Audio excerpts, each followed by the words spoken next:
Hello and welcome to your own channel Milind Gupte, the Career Guru. My name is Milind Gupte and in today's video we are going to study about the law of demand. So before we actually start studying the law of demand, let us quickly define what is demand in economics. In economics, demand plays a very important role in all the subsequent laws which we are going to study.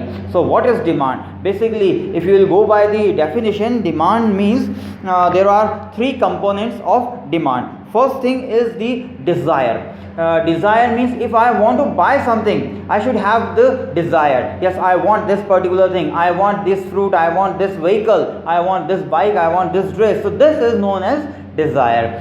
After desire, if I have the desire but if I do not have the ability to pay, then the demand is just useless, or you can say that demand is not completely fulfilled. So the second component of demand is the ability to pay, or the purchasing power, which is in economics we call it a purchasing power.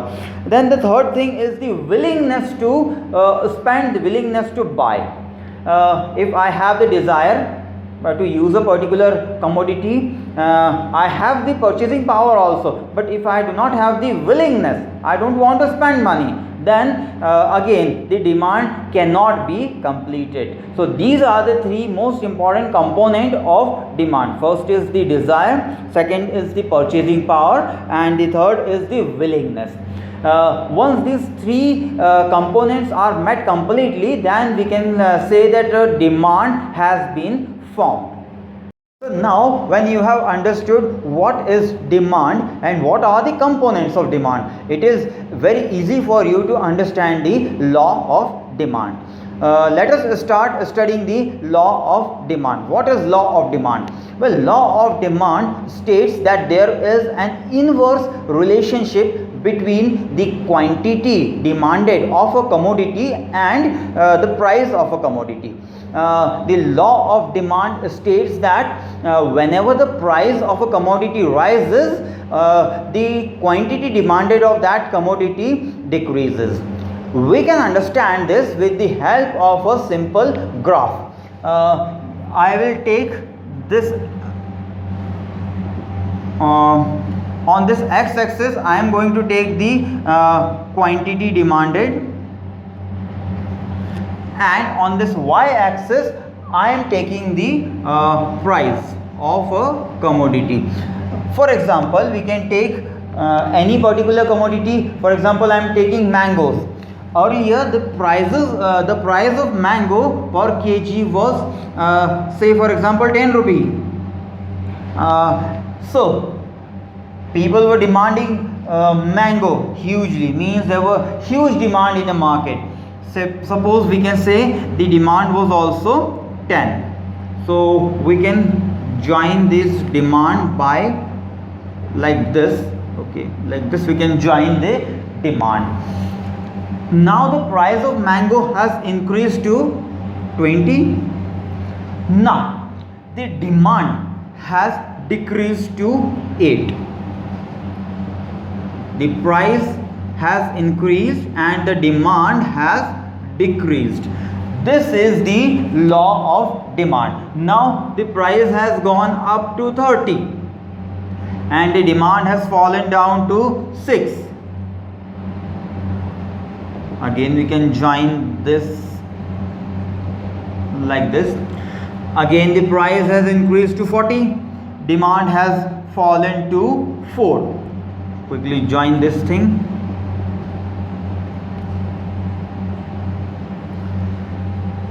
So on, as the price will keep on increasing, the demand will keep on reducing, and the demand slope.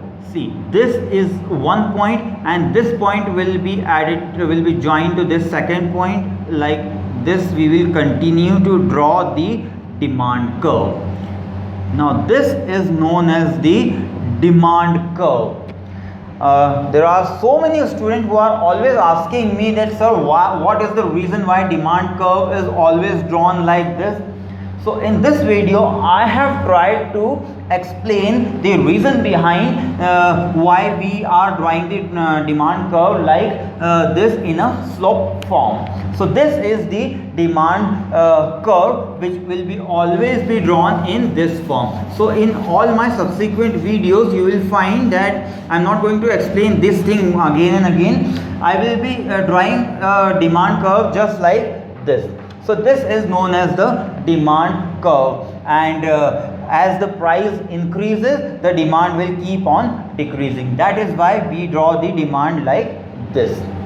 So I hope by this entire graph you must have got the idea of the law of demand. This is very important from all your examination, let it be university examination or your competitive examination. This particular law is going to play a very vital role. So understand this concept very well. This concept is very useful in all your subsequent economic lectures. Now after the law of demand, supply plays the most important role in understanding these concepts of economic price and supply equilibrium. So supply, what is supply? Basically supply is the availability of goods which are offered to the market for the consumers, or in other words we can say that whatever products have been offered for the consumer in the market is basically the supply. Now the law of supply says that there is a direct relationship between the price of the commodity and the supply. So what is this direct relationship? Basically this is the tendency, this is the mental condition of every seller that he wants to gain the maximum. Whenever he is supplying his products to the market, he wants to gain maximum. That is why he will prefer to supply his goods whenever the prices are higher in the market than as compared to the situation when the prices are lower in the market. So again I am going to explain this thing with the help of a graph. Again we'll be taking prices on this axis, this is y-axis, price of a commodity, prices of the commodity and the quantity supplied.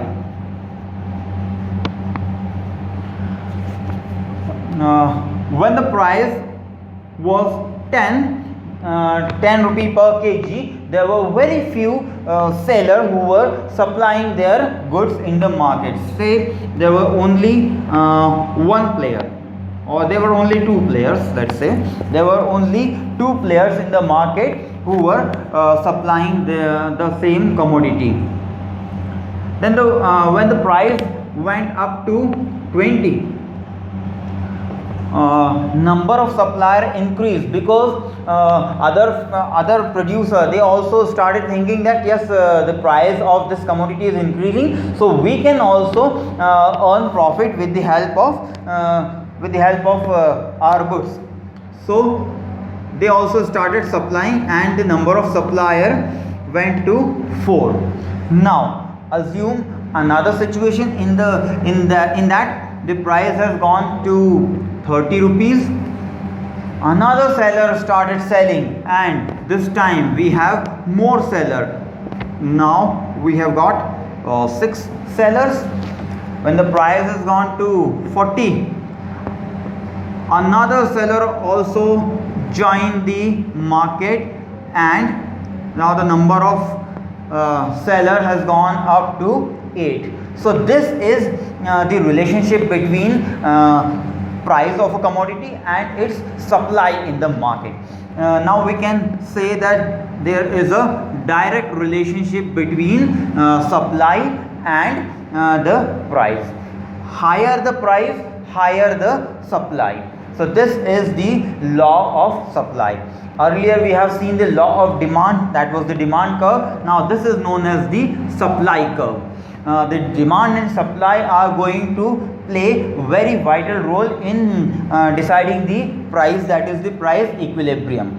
So the supply curve will always go like this. I can very clearly show you after rubbing all these things.